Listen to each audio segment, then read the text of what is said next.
Ohan champururiun champururiun Omo matki poi hailonga Omo matki poi hailonga nak mawuntum. One of the periods of time that we went through was called the Grand Silence.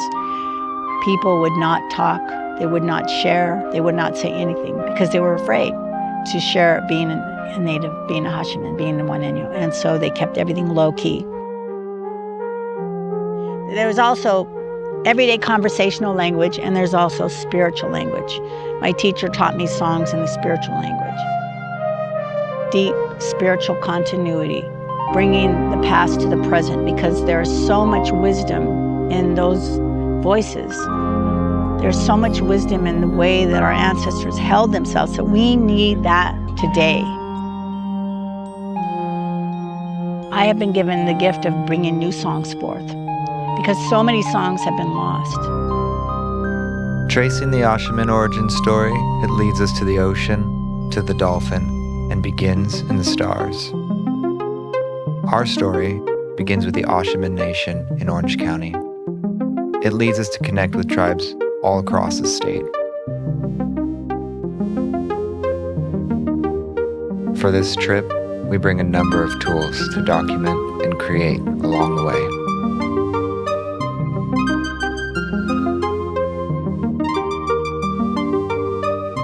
We take Highway 395 east of the Sierra Nevada mountain range and head north.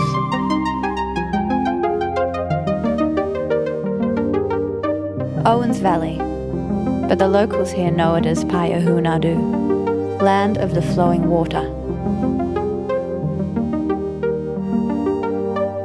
Imagine this valley green with cottonwoods, willows, native grasses, ancient waterways flowing with melted snow, an abundance of fish. But for over a century, Los Angeles has been siphoning Payahunadu's water. Everything has a spirit. Rivers, lakes, even rocks. The lake is empty. The river and groundwater move to aqueducts.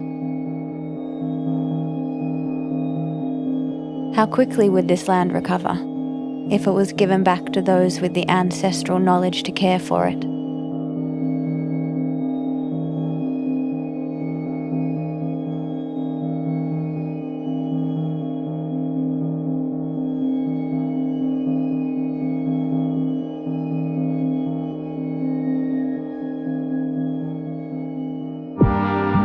In the hills of Payahunadu, I start a musical conversation with the 100-million-year-old rocks by offering them a song.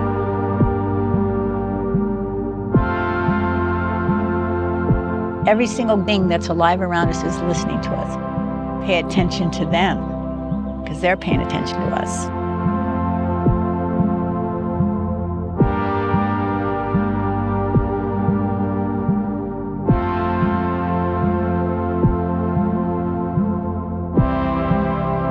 Further north, we drive across Paiute, Miwok, Washoe and Maidu lands, en route to Redding, where tribes from all across the country are gathering.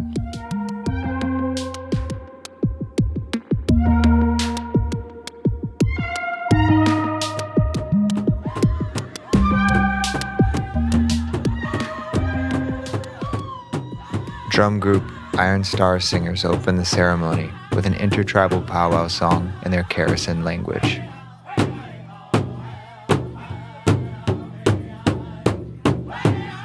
The drum in the center is their grandfather. Their songs are a mixture of old and new, at times improvising with the energy of the dancers. It's an emotional and lively medicine. This is our 34th annual Stillwater Powwow. And even though powwow is not traditional to our native type of people, we're California people, but it's something that's accepted universally in Indian country.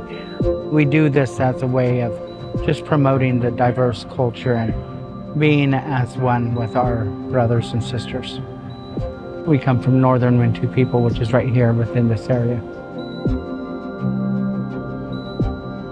The powwow is arranged in symbolic circles: drum circle, dance circle, sitting circle. It also symbolizes a connection with nature. To keep taking without replenishing or giving back in return, we break the sacred circle. So in traditional times, what is historically known as Shasta County, there were 5 tribes, but the Aquanacho, they are extinct due to genocide. The Yana people, they pretty much are extinct, but a few of them, they were absorbed into, like the Wintu and Pit River people. These practices might date back tens of thousands of years, but the knowledge keepers are still alive today. This question of identity is at the heart of many of our conversations. That's what it is. It's a government-to-government relationship, and we deserve to have that conversation. We are not peons. We're smart, we're self-sufficient, but we have the right to have that kind of dialogue with the government.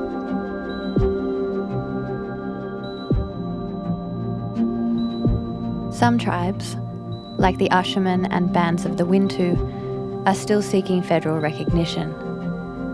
On the brink of cultural extinction, the government refuses to acknowledge their existence at all. My actions today aren't for me, it's for 7 generations down the road.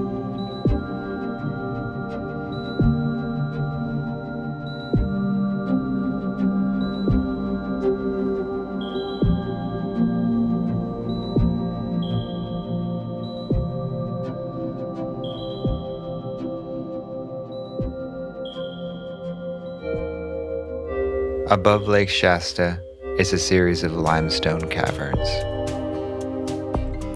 Formed over the course of 250 million years, they've been sacred to the Wintu people for centuries. A home to sacred beings, places of spiritual purpose, and vision quests.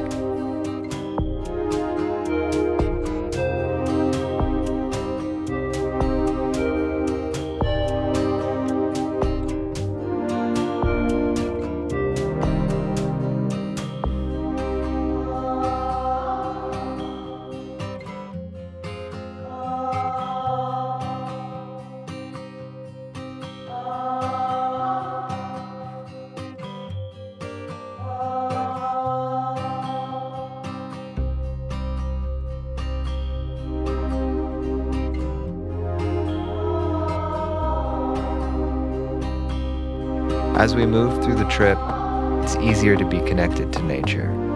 Finding song in the landscape, I'm reminded it's always been the source for its traditional owners.